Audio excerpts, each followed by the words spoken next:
Assalamualaikum warahmatullahi wabarakatuh. Kembali lagi di channelnya Kang Amin, mengaji dan berbagi. Yang pada kesempatan kali ini di Kuy Ngaji Ilmu Nahwu, yaitu kita sudah memasuki khobarnya inna wa akhwatuha. Jadi kemarin kita sudah membahas mengenai inna wa akhwatuha, yaitu mengenai amalnya, yang mana mempunyai amal tangsibul isma wa tarfa'ul khobar, yaitu menasobkan kalimat isim yang asalnya mubtada dan merofa'kan khobar menjadi khobarnya inna wa akhwatuha yang dulunya menjadi khobarnya mubtada. Nah, jadi sekarang kita sudah memasuki khobarnya inna wa akhwatuha. Mungkin dari sebagian teman-teman sudah tahu ya, khobarnya inna wa akhwatuha itu ada berapa.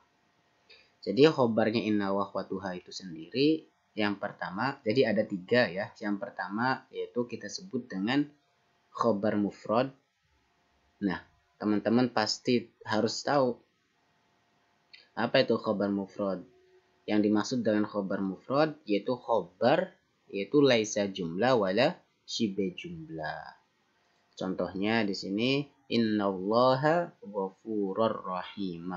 Nah, lafaz ghafurur di sini kita sebut dengan khobarnya inna dengan khobar mufrad. Kenapa disebut dengan khobar mufrad? Karena lafaz ghafurur rahim yaitu bukan jumlah atau shibe jumlah. Makanya disebut dengan khobar mufrad. Innallaha ghafurur rahim. Inna zaidan qaimun. Innani jamilun. Itulah ya.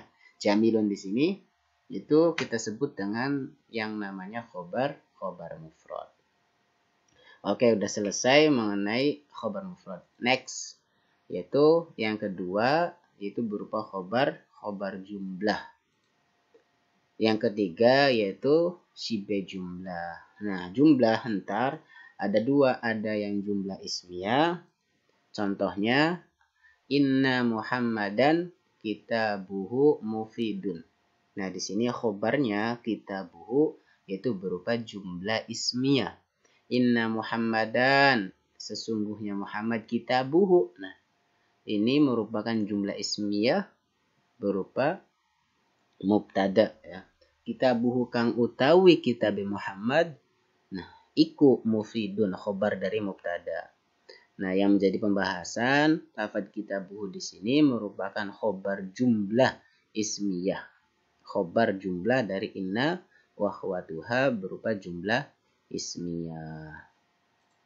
Yang kedua, dari khobarnya inna yaitu jumlah fi'liyah.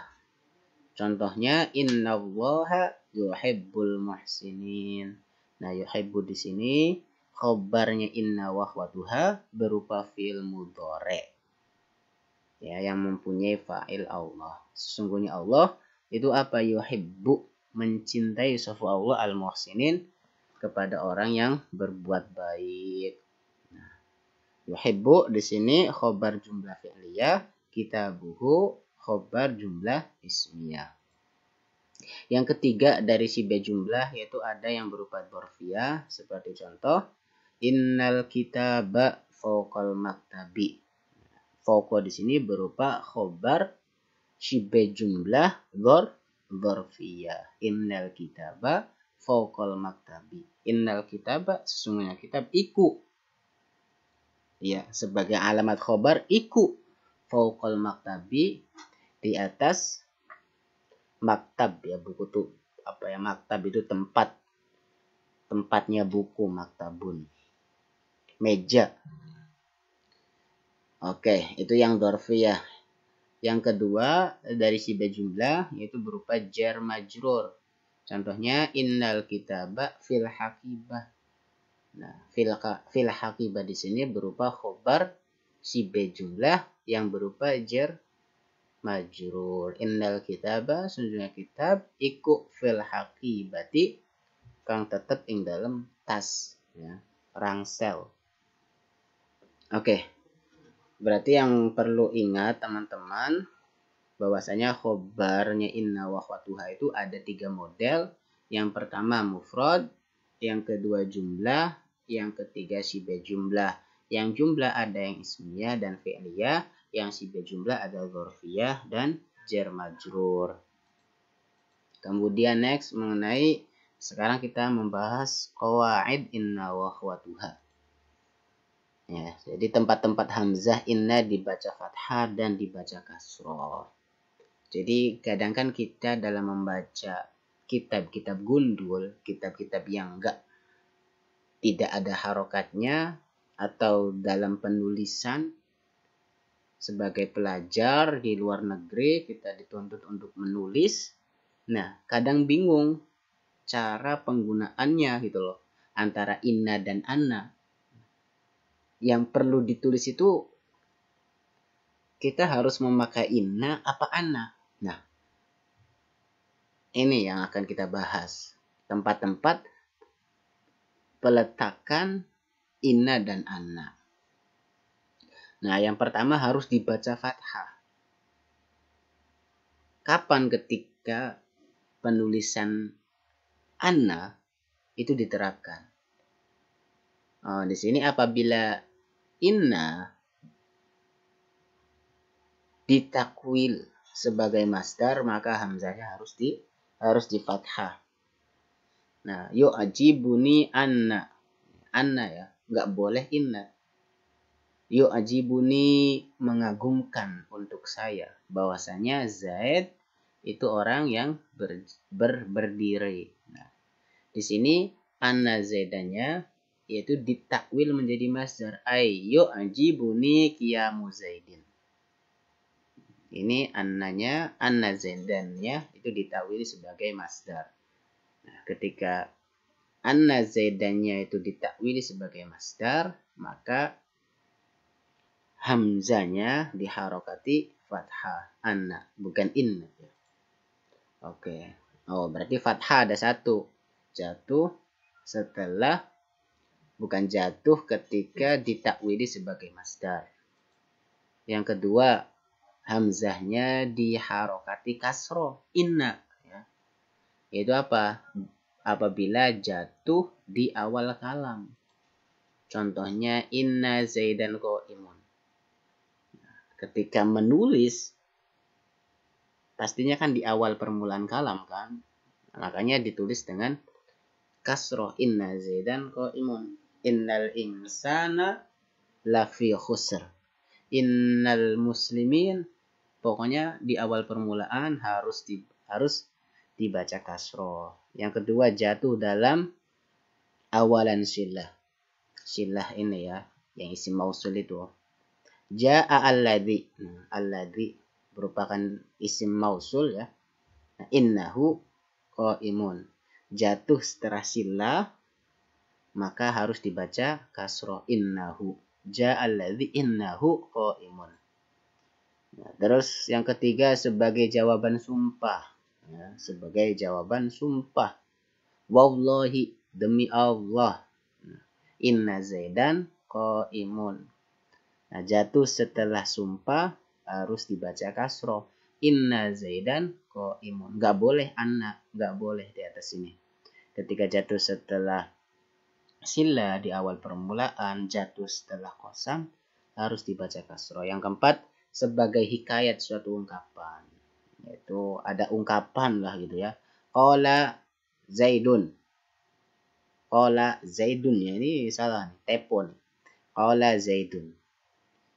Jadi Zaid berkata, inna amron qa'imun. Nah, ini merupakan saya misal mengatakan bahkan ada berita, ada cerita, ungkapan. Nah, ketika ada berita, qala Zaid, Zaid berkata, inna amron qa'imun. Sungguhnya Umar berdiri. Oke, next itu yang keempat ya. Yang masih tetap, jadi ada banyak yang innanya harus dibaca kasroh. Yang kelima yaitu menempati tarkibnya hal ya. Menempati tarkib hal. Zurtu Zaidan, saya menziarahi Zaid. Wa ini di sini yaitu Iya, tarkibnya itu sebagai hal. Wa ini dan keadaan saya. Keadaan saya iku khobarnya inna ya. Dzu amalin. Ini berupa khobar mufrad. Dzu amalin. Orang yang mempunyai keinginan, harapan. Oke, next. Yang ketujuh yaitu setelah ala al-istiftahiyah ya. Ala inna Zaidan qaimun. Ya, sesungguhnya Zaid itu orang yang berdiri. Oke, next. Nomor 7. Setelah lafad haisu. Contohnya apa? Ijlis haisu. Inna. Gak boleh anna. Ijlis, duduklah kamu. Haisu inna Zaidan jalis. Dimana sesungguhnya Zaid itu orang yang duduk. Setelah haisu ya, baca kasroh. Nomor 9. Bila jumlah inna menjadi sifat. Jumlah inna menjadi sifat. Contohnya. Marortu birojulin. Saya bertemu dengan seorang laki-laki. Innahunya ini berupa sifat. Ya. Jumlah. Inna menjadi sifat. Innahu sesungguhnya rojul. Innahu sesungguhnya rojul. Iku fadilun. Khobarnya inna dibaca rofa. Iku fadilun yang utama. Yang baik. Oke, nomor 9. Bila jumlah inna menjadi khobar dan isim dzat. Jumlah inna menjadi khobar. Contohnya Zaidun. Zaidun di sini mubtada. Zaidun utawi mang Zaid. Iku innahu sesungguhnya Zaid. Iku qari'un orang yang membaca. Nah di sini sebagai innanya kedudukannya sebagai khobar dari mubtada. Nah ketika inna jad atau inna menjadi khobar dari mubtada maka inna harus dibaca kasroh. Inna nggak boleh membaca anna. Oke, next. Ini yang ini tadi yang pertama harus dibaca fathah, yang kedua harus dibaca kasroh. Nah, yang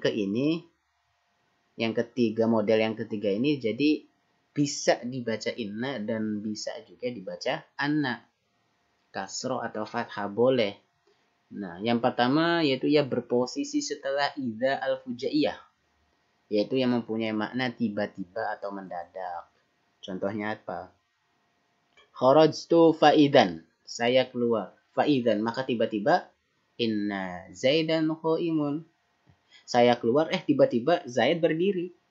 Nah di sini innanya boleh bisa dibaca inna. Atau bisa juga dibaca anna. Kharajtu faidan. Anna Zaidan qaimun. Faidan inna Zaidan qaimun. Kif-kif gitu ya. Sama. Jadi boleh dibaca fathah atau kasroh hamzanya. Yang pasti ketika jatuh setelah idza al-fujaiyah yang mempunyai arti tiba-tiba atau mendadak, maka boleh keduanya, fathah atau kasroh. Kharajtu faidan, saya keluar. Tiba-tiba Zaid berdiri. Nah, kayak gitu. Oke, itu yang pertama ya. Yang kedua, setelah fi'il sumpah, di mana pada khobar yang inna tidak terdapat lam. Contohnya halaftu inna Zaidan qaimun. Nah, inna jatuh setelah fiil sumpah. Saya bersumpah. Nah, ntar di sini bisa inna atau anna. Jatuh setelah fiil sumpah. Halaftu, saya bersumpah. Inna Zaidan qaimun. Sesungguhnya Zaid itu orang yang berdiri. Nah, dengan pada khobarnya inna tidak terdapat lam. Yang dengan syarat innya tidak terdapat lam ya. Al-qaimu misal, nggak ada. Nah, inna anna. Bisa inna atau anna. Nomor 3 setelah fa jaza atau fal jawab. Contohnya may ya'tini barang siapa yang mendatangiku. Innanya jatuh setelah fa jawab atau fa jaza. Sama aja jawab ini kan apa sih syartiyah, makanya di sini jawab ya. Maka sesungguhnya orang tersebut mukromun yang dimuliakan. Barang siapa yang datang kepadaku maka akan dimuliakan. Di sini ntar bisa fa inna atau fa annahu. Ya, oke lah, fa jawab ya. Ingat-ingat tuh teman-teman. Nah, inna dan saudarana yang dibatalkan pengamalannya. Jadi inna dibatalkan amalnya. Ketika apa? Nah, inna dan saudaranya bila diberi ma zaidah itu bisa batal amalnya. Jadi inna itu batal amalnya ketika dia bertemu dengan ma zaidah. Contohnya nih, inna ma zaidun alimun. Nah, di sini kedudukannya bukan zaidun itu isimnya inna lagi, tapi menjadi mubtada khobar. Innama sesungguhnya zaid iku alimun.